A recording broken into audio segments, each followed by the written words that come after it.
Welcome back दोस्तों। आज मैं आपके सामने रिसेंटली तमिल लैंग्वेज में रिलीज हुई एक ड्रामा रिवेंज बेस्ड मूवी को लेकर आया हूँ, वही जिसका नाम है पार्किंग। काफी दिनों से इस मूवी की रिक्वेस्ट आ रही थी, so finally this movie is here. सच में सोसाइटी में एक दूसरे के बीच एक छोटा सा झगड़ा कितना बड़ा झगड़ा बन जाता है, वो इस मूवी से बहुत ही खूबी से पता चलता है।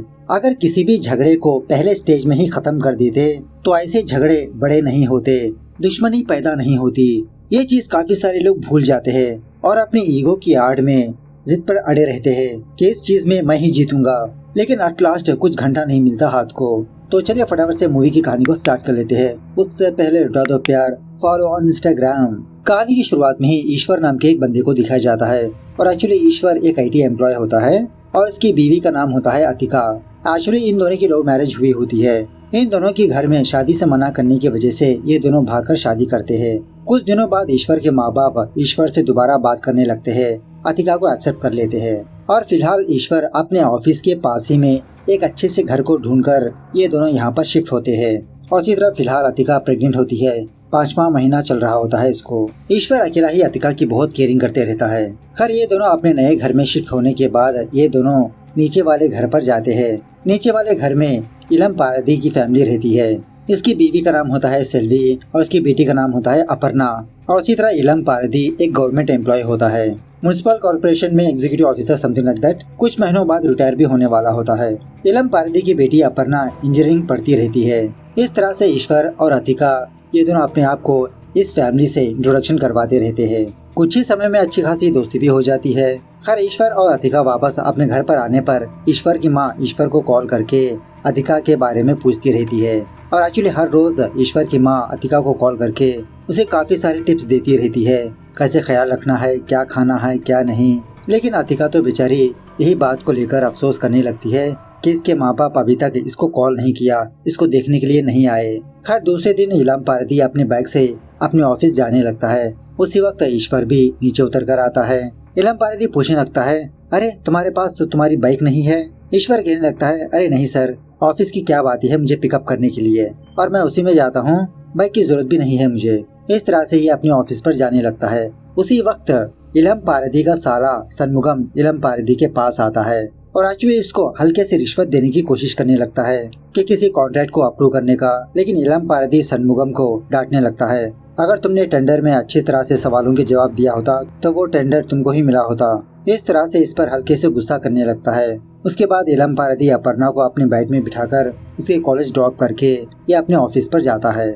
ऑफिस जाने के बाद ऑलरेडी एक बंदा इलम पारदी का इंतजार करते रहता है। अपने केस के बारे में डिस्कस करने लगता है कि किसी फाइल पर सिग्नेचर चाहिए और चाहे तो ये बंदा इलम पारदी को रिश्वत भी दे सकता है। ये सुनने के बाद इलम पारदी को बहुत गुस्सा आता है, इस बंदे को डांट टपट कर यहाँ से भेज देता है। मतलब इलम पारदी ने अपनी जिंदगी में अभी तक रिश्वत नहीं लिया, अगर पेपर सही है तो डेफिनेटली साइन करता है। खैर दूसरे दिन अतिका को डॉक्टर के पास ले जाना होता है। इसके लिए ईश्वर कैब को बुक करने लगता है, लेकिन कोई भी कैब अवेलेबल पे नहीं होती, मतलब कैंसिल हो जाती है, जिसकी वजह से ईश्वर अतिका को लेकर ऑटो के जरिए से हॉस्पिटल पर जाने लगता है। अब ऑटो का सफर तो जानते ही है, बहुत धचके देती है, जिसकी वजह से अतिका थोड़ा बहुत अनकंफर्टेबल फील होने लगती है। ये चीज ईश्वर अच्छी तरह से ऑब्जर्व करता है।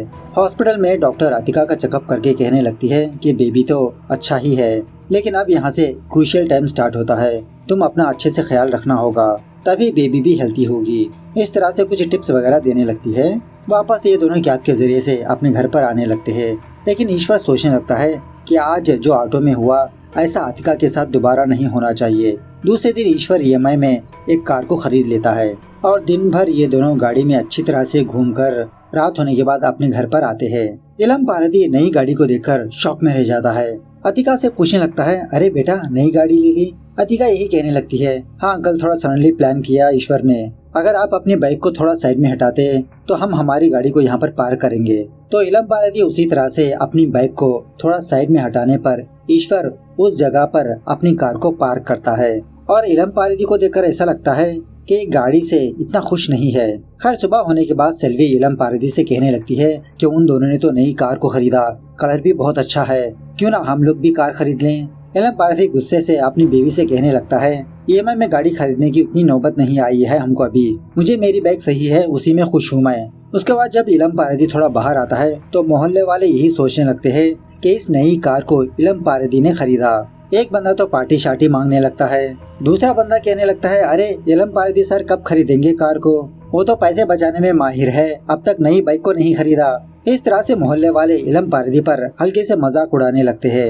यहाँ पर एक और बात यह है कि इलम पारेदी बहुत कंजूस होता है। उसके बाद इलम पारेदी बहुत ही मुश्किल से अपनी बाइक को अपने घर से बाहर निकालने लगता है, क्योंकि वहाँ पर कार खड़ी होती है ना, तो जाने आने के लिए सिर्फ थोड़ा ही रास्ता होता है। खैर दूसरे दिन जब इलम पारेदी अपने पौधों को पानी दे रहा होता है, तभी इसके घर पर एक बालों वाला बंदा आता है। और एक्चुअली ईश्वर ने इस बंदे को अपनी गाड़ी धोने के लिए अपॉइंट किया होता है हर रोज। जब इलम पारेदी इस बंदे को देखता है तो उसके बारे में पूछने लगता है कि कौन हो तुम, कहाँ पर ऊपर जा रहे हो, तुम्हारा नाम क्या है। लेकिन वो बंदा तो कुछ भी जवाब नहीं देता इलम पारेदी को। फटाफट से ईश्वर के पास जाकर बाल्टी में पानी भरकर गाड़ी धोने लगता है।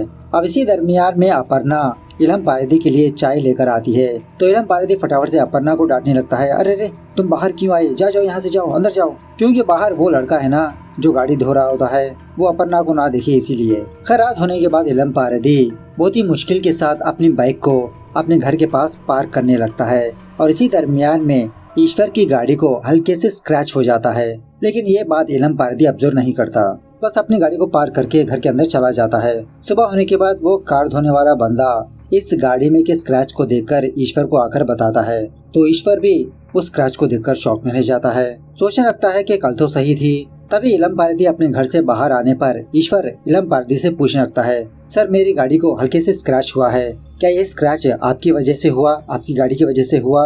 इलम पारेदी यही कहने लगता है, अरे नहीं नहीं बेटा, मैं क्यों तुम्हारी गाड़ी को स्क्रैच करूंगा, ऐसा तो हरगिज नहीं हो सकता। लेकिन उसी वक्त ईश्वर ये देखता है कि इलम पारेदी के बाइक पर इसकी गाड़ी का कलर लगा होता है, जिसका मतलब वो स्क्रैच इलम पारेदी के बाइक से ही हुआ। तो इलम पारेदी कहने लगता है, अरे हाँ बेटा, शायद कल रात को मैंने ढंग से देखा नहीं होगा, सॉरी। ईश्वर थोड़ा गुस्से में होकर कहने लगता है, अरे क्या सर, गाड़ी लिए हुए हफ्ता भी नहीं हुआ तभी स्क्रैच कर दिया आपने, थोड़ा अच्छे से देखकर पार्क करते।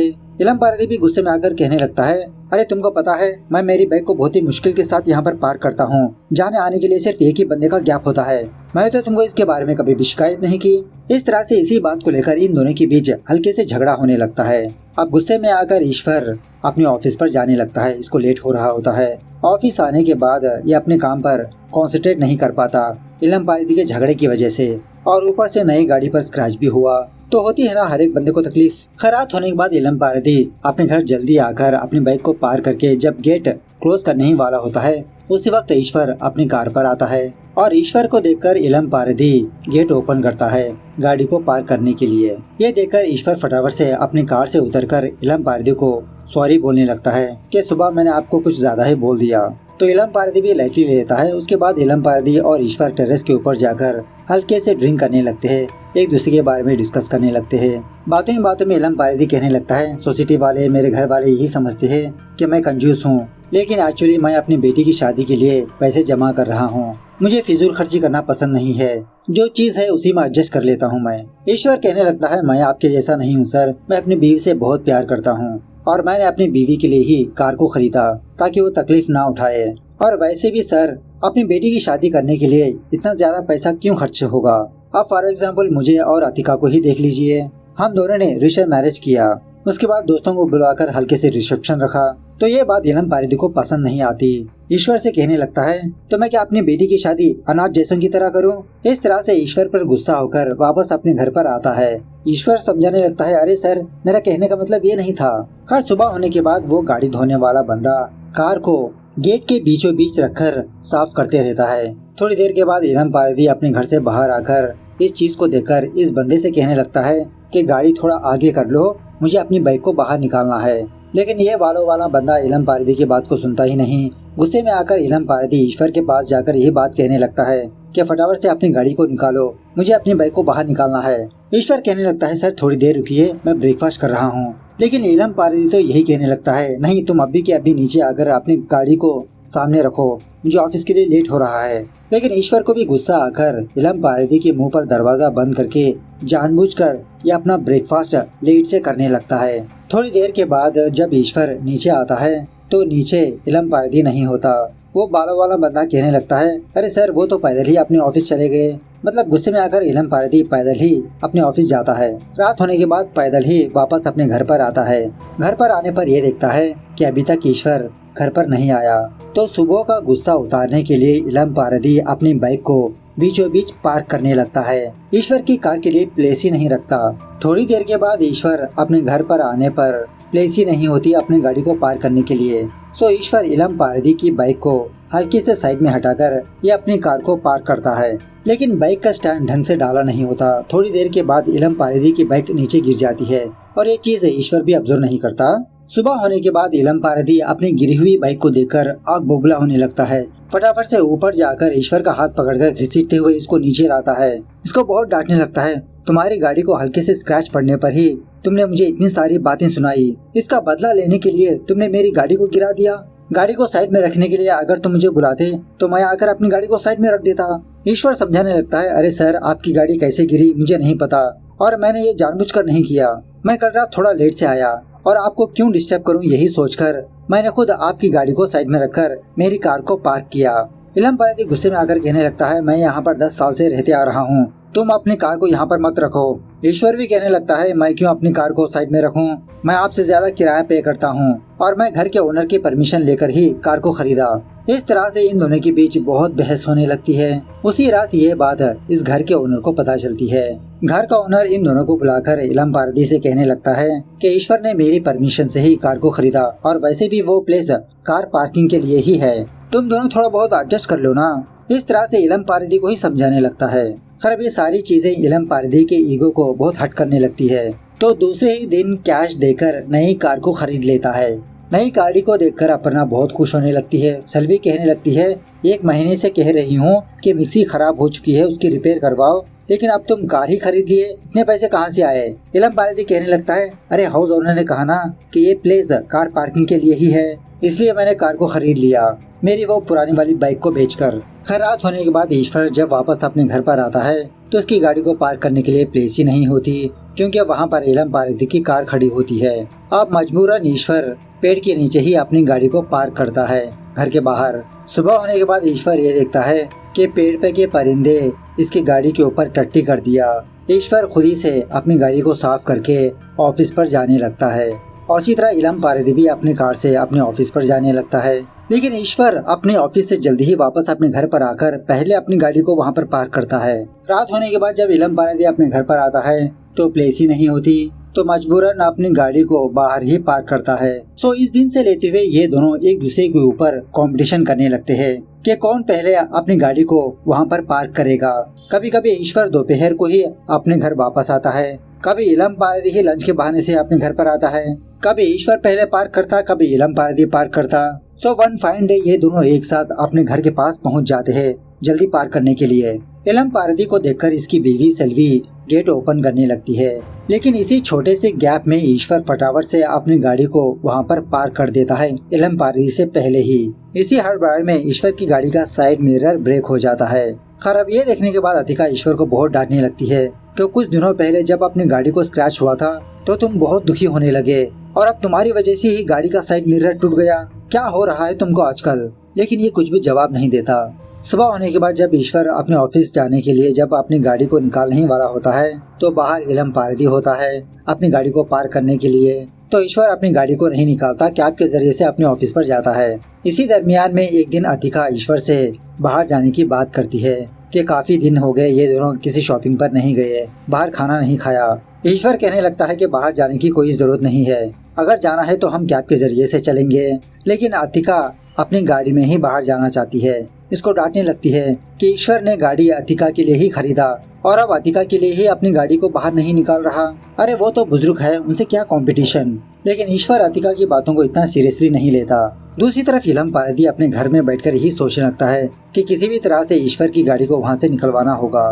तो इसको एक जबरदस्त आइडिया आता है। तो दूसरे दिन पानी की मोटर खराब हो चुकी होती है, इसको रिपेयर करवाने के लिए इलम पारदी कुछ लोगों को यहाँ पर बुलाता है। अब वो मोटर नीचे ही होती है जहाँ पर पार्किंग एरिया होता है ना, वहाँ पर। तो रिपेयर करने वाले ईश्वर को उसकी गाड़ी हटाने के लिए कहते हैं। अब मजबूरन ईश्वर अपनी गाड़ी को बाहर निकालता है तो वो लोग पानी की टैंकी को बाहर निकालकर रिपेयर करने लगते हैं और इसी तरह इल्हाम पारदी जानबूझकर लेट रिपेयरिंग करवाते रहता है। अब ईश्वर को ऑफिस के लिए लेट हो रहा होता है। वो फटाफट से अपनी गाड़ी लेकर अपने ऑफिस पर चला जाता है। ईश्वर जाने के बाद इल्हाम पारदी उन लोगों को कहने लगता है कि फटाफट से इस काम को खत्म करो। तो वो लोग मोटर की रिपेयर करने के बाद इल्हाम पारदी अपनी गाड़ी को पार्किंग एरिया पर लाने लगता है, यहाँ पर पार्क करने के लिए। लेकिन शॉकिंग बात यह है कि ईश्वर अपने ऑफिस पर गया नहीं होता। वो फटाफट से आकर अपनी गाड़ी को वहाँ पर पार्क कर देता है। अब इसी दरमियान में इल्हाम पारदी अपनी गाड़ी को लेकर एक दीवार को ठोक देता है, क्योंकि ईश्वर फास्टली आया होता है। अब ये देखकर इल्हाम पारदी को बहुत गुस्सा आता है। एक पत्थर लेकर ईश्वर की गाड़ी का बैक मिरर फोड़ देता है। अब ईश्वर को भी बहुत गुस्सा आता है। अपनी गाड़ी से उतरकर इल्हाम पारदी पर हाथ उठाने लगता है। इस तरह से इन दोनों के बीच हाथापाई होने लगती है। मोहल्ले वाले इन दोनों की लड़ाई को रोकने की कोशिश करने लगते हैं। बातों ही बातों में इल्हाम पारदी कहने लगता है कि तुम तो एक लड़की को भगा ले आए, अपने माँ बाप की फिक्र नहीं करते तुम लोग, तुम जैसे लोगों के लिए घर भी नहीं देना चाहिए। ये सुनने के बाद ईश्वर को गुस्सा आकर इल्हाम पारदी को एक छापड़ मारता है सारे लोगों के सामने। अब इसी दरमियान में इल्हाम पारदी की धोती निकल जाती है।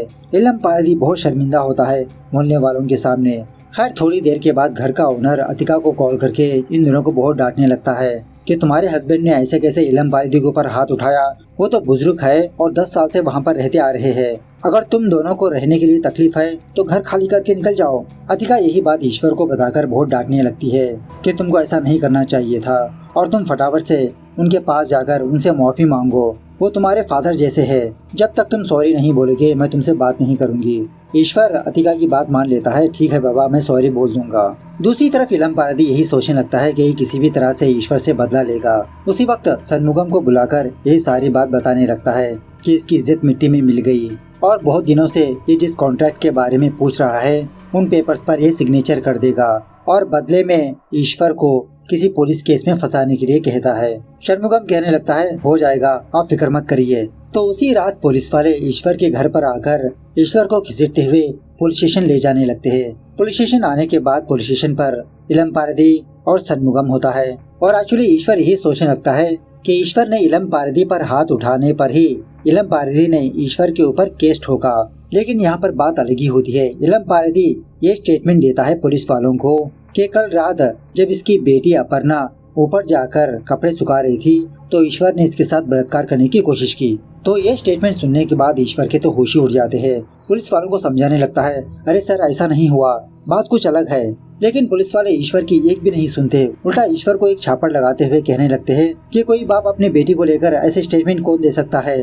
तो इस तरह से पुलिस वाले ईश्वर को गिरफ्तार कर लेते हैं। जब ये बात अतिका को पता चलती है, अतिका इल्हाम पारदी के घर पर आकर इसे बहुत रिक्वेस्ट करने लगती है कि आपने जो किया वो सही नहीं, मैं प्रेग्नेंट हूँ। इस तरह से इल्हाम पारदी से बहुत रिक्वेस्ट करने लगती है। लेकिन इल्हाम पारदी अतिका की एक भी नहीं सुनता, अपने घर से बाहर जाने के लिए कहता है। जब असल बात सेल्वी को पता चलती है, मतलब अपर्णा की माँ को, पहले वो अपर्णा को बहुत डांटने लगती है कि तुम्हारे फादर को तो दिमाग सटक गया, लेकिन तुम तो पढ़ी लिखी हो ना, ऐसे कैसे उस बंदे के ऊपर इल्जाम लगा सकती हो। तो दूसरे दिन अपर्णा पुलिस स्टेशन जाकर अपना स्टेटमेंट वापस लेती है अपनी माँ के कहने पर। सो पुलिस वाले ईश्वर को रिहा कर देते हैं। जब ईश्वर और अतिका वापस अपने घर पर आने लगते हैं तो षणमुगम वहीं पर होता है। ईश्वर को बहुत गालियां देने लगता है, बहुत डांटने लगता है। इसी दरमियान में अतिका के बारे में भी थोड़ा अनाप शनाप बकने लगता है।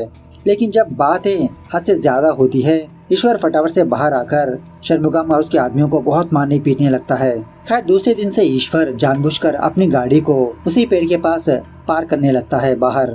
ये देखकर इल्हाम पारदी बहुत खुश होने लगता है कि ये तो जीत गया। ईश्वर डर गया। लेकिन असल बात यह है कि उस दिन से लेते हुए ईश्वर इल्हाम पारदी को फॉलो करते रहता है। ईश्वर के दिमाग में कुछ अजीब की खुराफात चलती रहती है। एक जबरदस्त प्लान बना के रखा होता है इसने। सो एक दिन ईश्वर इल्हाम पारदी के ऑफिस पर जाकर कहने लगता है कि तुमने मेरे साथ अच्छा नहीं किया, आप देखो मैं तुम्हारे साथ क्या करता हूँ। इस तरह से ये हल्के से वार्निंग देकर वहाँ से चले जाता है और ईश्वर जाते आते इल्हाम पारदी के डस्टबिन में काफी सारे पैसे रखकर जाता है और एंटी करप्शन वालों को कॉल करके यहाँ पर बुलाता है कि इल्हाम पारदी ने रिश्वत लिया। फटाफट से ऑफिसर्स यहाँ पर आते हैं। इल्हाम पारदी के ऑफिस को इल्हाम पारदी को चेकअप करने लगते हैं। लेकिन इल्हाम पारदी ने उन पैसों को फैन के ऊपर रखा होता है और एक्चुअली बहुत टाइम से बिजली नहीं होती। चेकिंग करने के बाद जब वो ऑफिसर्स यहाँ से जाने ही वाले होते हैं तभी पावर आ जाती है, जिसकी वजह से वो पंखा घूमने लगता है और पैसों की बारिश होने लगती है। उसके बाद क्या था करप्शन के केस में इलम पारेदी को गिरफ्तार करने लगते हैं, मतलब इसको सस्पेंड कर देते हैं। इस तरफ ईश्वर अतिका से कहने लगता है कि हम लोग यहाँ पर नहीं रहेंगे, दूसरे फ्लैट पर शिफ्ट हो जाएंगे। दूसरी तरफ इलम पारेदी का ईगो और हट होने लगता है, ठान लेता है कि ईश्वर से किसी भी तरह से बदला लेगा। उसी रात ईश्वर की गाड़ी के टायर्स लूज कर देता है। दूसरे दिन ईश्वर और अतिका हॉस्पिटल पर जाने लगते हैं चेकअप के लिए, लेकिन रास्ते के दरमियान ईश्वर की गाड़ी का टायर निकल जाता है, जिसकी वजह से इन दोनों का हल्के से एक्सीडेंट होता है। लकीली इन दोनों को चोट नहीं आती। हॉस्पिटल पर जाने पर डॉक्टर यही कहने लगती है कि माँ और बेटा दोनों सही सलामत है। उसी वक्त कार मैकेनिक ईश्वर को कॉल करके ये बताने लगता है कि सर आपकी गाड़ी के टायर तो लूज थे, इसीलिए टायर्स निकल गए। ये सुनने के बाद ईश्वर शॉक में रह जाता है और इलम पारेदी पर शक करने लगता है, ये कांड उसी ने किया होगा। गुस्से में फटाफट से अपने घर पर आकर इलम पारेदी की गाड़ी को चूकनाचूर करने लगता है और इलम पारेदी ने जो कांड किया ये बात अपर्णा और सेल्वी को बताता है। तो सेल्वी इलम पारेदी को बहुत डांटने लगती है कि आप इतना नीचे तक गिर गए, एक प्रेग्नेंट औरत को मारने चले, ऐसे आदमी के साथ मैं यहाँ पर नहीं रह सकती। इस तरह से सेल्वी अपनी बेटी अपर्णा को लेकर अपने मायके चली जाती है। उसी रात ईश्वर इलम पारेदी के घर पर आकर इसे माफी मांगने लगता है, कहने लगता है अब तक हमारे बीच जो कुछ भी हुआ हम दोनों यहीं पर स्टॉप कर देंगे, वैसे भी मैं दूसरे फ्लैट पर शिफ्ट हो रहा हूँ। लेकिन इलम पारेदी ईश्वर की बात को ना सुनते हुए एक बोतल लेकर इसके सर पे फोड़ देता है, जिसकी वजह से ईश्वर अनकॉन्शियस होने लगता है। उसी वक्त ईश्वर के घर में अतिका को पेन स्टार्ट होते हैं। अतिका बहुत ही मुश्किल से ईश्वर को कॉल करती है। उस वक्त ईश्वर का फोन इलम पारेदी के पास होता है। अतिका यही बात कहने लगती है कि ईश्वर तुम कहाँ पर हो, फटाफट मेरे पास आओ, मुझे पेन स्टार्ट हुए। तो इलम पारेदी ईश्वर के घर पर जाकर अतिका की हालत को देखकर वापस नीचे आता है, शायद ये बात ईश्वर को बताने के लिए, लेकिन वहाँ पर ईश्वर मौजूद नहीं होता। तब तक ईश्वर होश में आ चुका होता है और इलम पारेदी पर जबरदस्त तरीके से हमला करने लगता है। और फाइनली ईश्वर इलम पारेदी का फोन माइक्रोवेव में रखकर गैस सिलेंडर का पाइप निकाल देता है ताकि इसका घर ब्लास्ट हो जाए। ईश्वर जब अपने घर पर आता है तो अतिका यहाँ पर मौजूद नहीं होती, घर में काफी सारा ब्लड होता है। तभी बाहर आकर किसी बंदे का फोन लेकर अतिका को कॉल करने पर नर्स पिक करके ईश्वर को यही बात बताने लगती है कि तुम्हारी वाइफ हॉस्पिटल में मौजूद है, उसकी डिलीवरी होने वाली है। और इसी तरह ईश्वर को यहाँ पर एक राज भी पता चलता है। एक्चुअली इलम पारेदी जब अतिका के पास गया था, अतिका को अपनी गाड़ी में हॉस्पिटल पहुँचाया था और वापस वो ईश्वर के पास आकर इसको भी हॉस्पिटल ले जाने के लिए आता है। लेकिन इसी दरमियान में ईश्वर होश में आकर इलम पारेदी पर हमला करने लगता है। ये बात जानने के बाद ईश्वर फटाफट से घर पर जाकर घर का मेन पावर ऑफ कर देता है, इलम पारेदी की जान बचा लेता है। दूसरे सीन में हम ये देखते हैं कि अतिका को एक क्यूट सा बेबी पैदा हुआ और उसी तरह उसी हॉस्पिटल में इलम पारेदी अपना इलाज करवाते रहता है। ईश्वर और इलम पारेदी एक दूसरे को बहुत सॉरी बोलने लगते हैं कि एक छोटा सा झगड़ा इन दोनों को कहाँ तक ले आया। खैर कुछ दिनों बाद एक घर ओनर एक कपल को इस घर के पास लाता है और तब तक ईश्वर और इलम पारेदी की फैमिली दूसरे घर पर शिफ्ट हो चुके होते हैं। और हाउस ओनर ने यहाँ पर एक रूल रखा होता है कि जो कोई भी फैमिली इस घर में रहने के लिए आती है उनके पास कार नहीं होना चाहिए, सिर्फ बाइक ही होना चाहिए। इस तरह से ये पार्किंग मूवी यहाँ पर दी एंड होती है। तो मूवी कैसे लगी कमेंट करके बताना जरूर। मिलते हैं अगली वीडियो में, तब तक take care, bye bye, see you soon.